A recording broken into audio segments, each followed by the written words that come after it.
You guys, back in the day, there was this really cool glitch in Bedrock Minecraft for the longest time. Strays, if killed by a supercharged creeper, would drop wither skulls as their head. Now, this glitch existed so long that at the time the wiki even said it was unknown if this was a glitch or not. What this means is without taking a single step in the nether, it was possible to make an automatic overworld wither skull farm. I think so anyway. All you would need is strays, a creeper, a way to make them supercharged, and then a way to ignite them. Easy peasy. We are in a new world, so because we need mobs to spawn, we'll do this instead of lighting up every cave. This is just a super flat world with gray glass as the top, and then filled solid up to level 60, so we won't have to worry about mob spawning or slime spawning on anything that we build. And just like the witch farm, I think it would be really cool to try to make this look like a giant wither skeleton.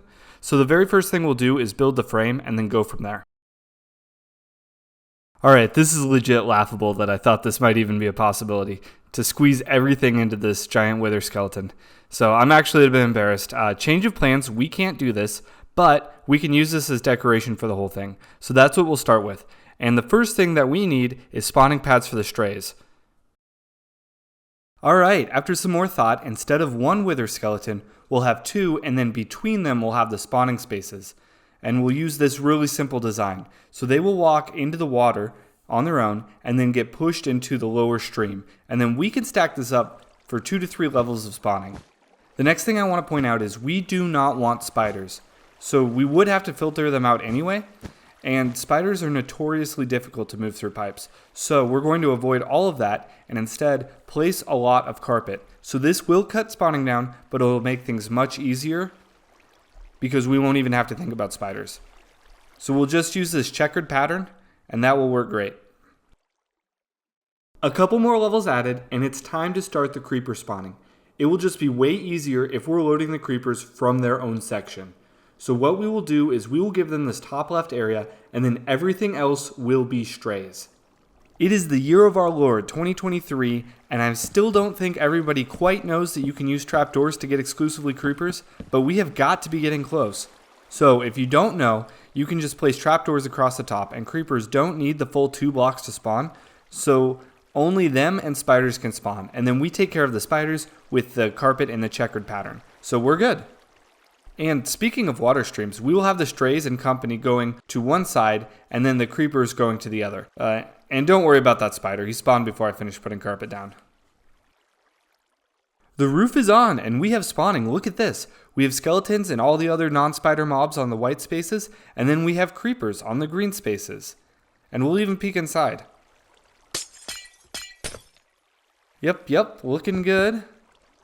Ah geez, you can't take me anywhere. Alright, I'll fix that. A lot of progress has been made, so we'll need some serious real estate for everything else that we'll do, so I continued the sides up to create a large shell space above.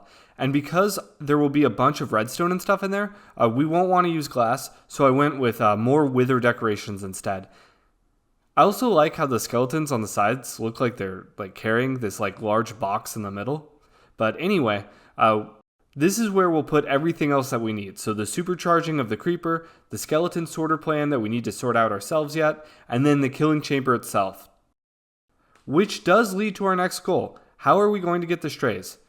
So here's the thing. Strays spawn in cold areas, so we could just build this in a cold area, but cold places, they snow, they don't have thunderstorms, and we do need the thunderstorm for the supercharging of the creepers.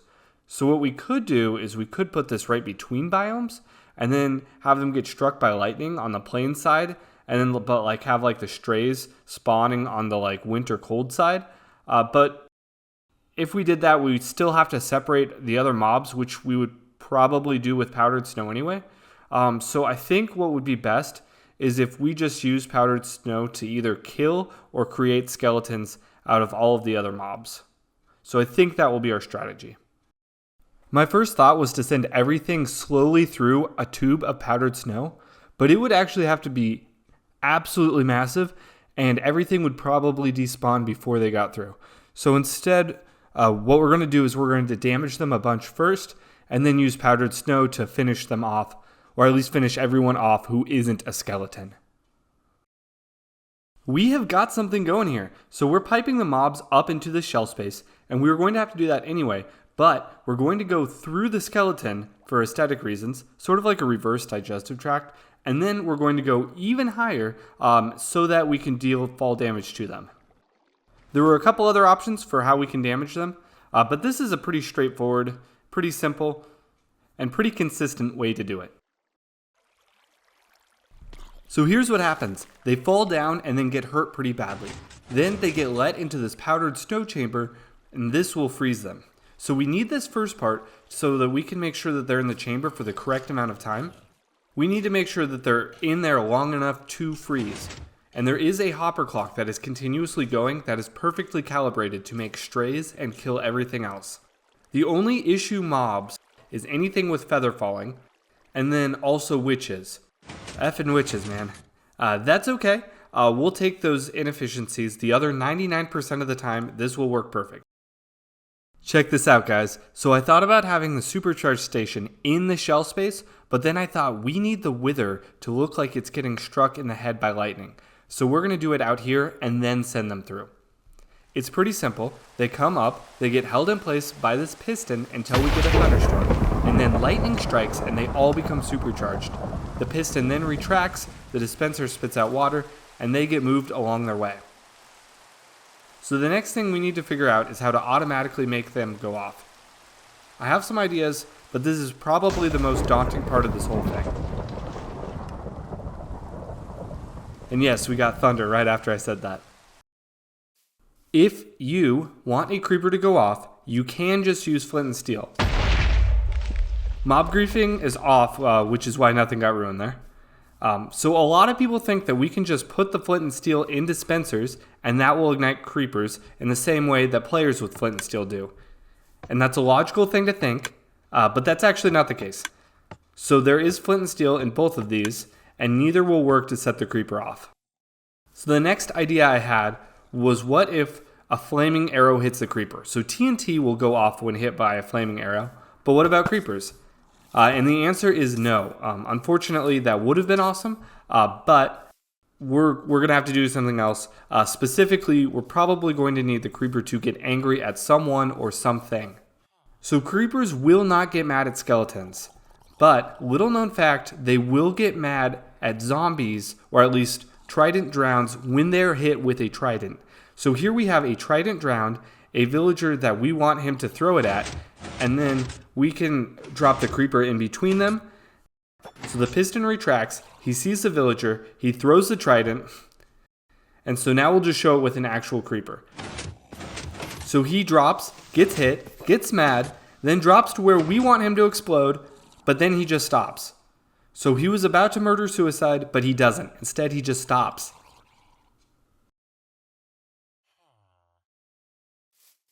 So I was looking into it a little bit more, and it turns out as soon as they lose visual access to the mob that they're aggro at, they become passive again. So I can knock out this glass, and he'll get mad at the snowman, but then I'll put it back, and then he'll just get passive again. So that makes things really challenging, and it really only gives us a couple of options. So one thing we could do is we could build up an army of snowmen and then individually sacrifice them. Like, we bring in the creeper and then the stray, and then we drop a snowman and then he blows it up. Pretend the black glass is obsidian.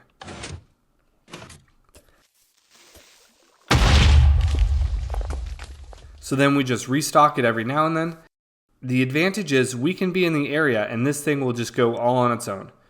Maybe our base is underground and we don't mind thunderstorms, but it can be going in the background. However, I think it would be much better if we just made ourselves the bait and then we turn this into an AFK farm. So basically, we'll set it up so the supercharged creeper goes after us and we wear blast resistant armor, and then we'll have a beacon going, and I tested it out and we can actually survive a point blank supercharged creeper explosion.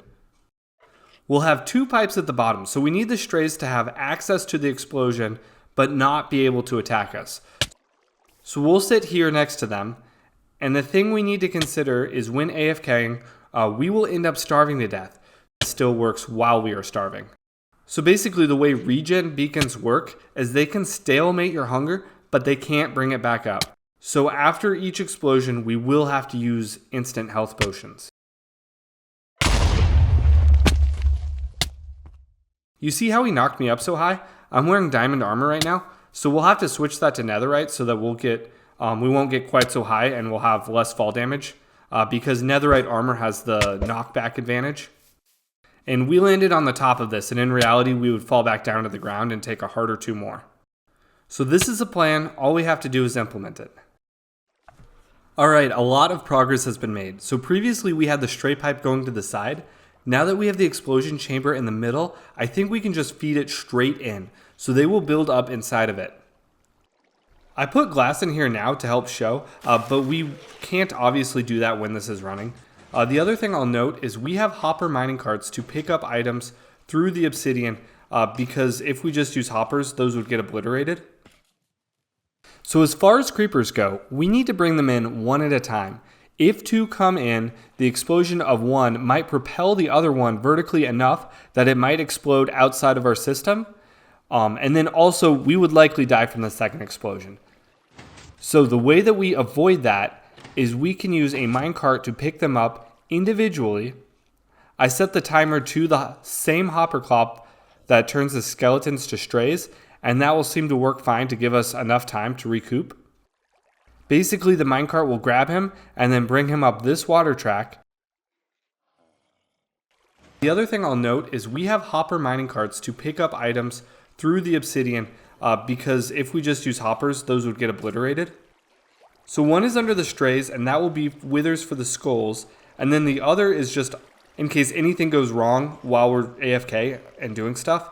And then all of our stuff will be nice and packaged at the bottom. And that's it. I put some finishing touches on this thing so that it looks a little bit more like it would in survival. And I did some more testing, and it looks like we are ready to show this thing off.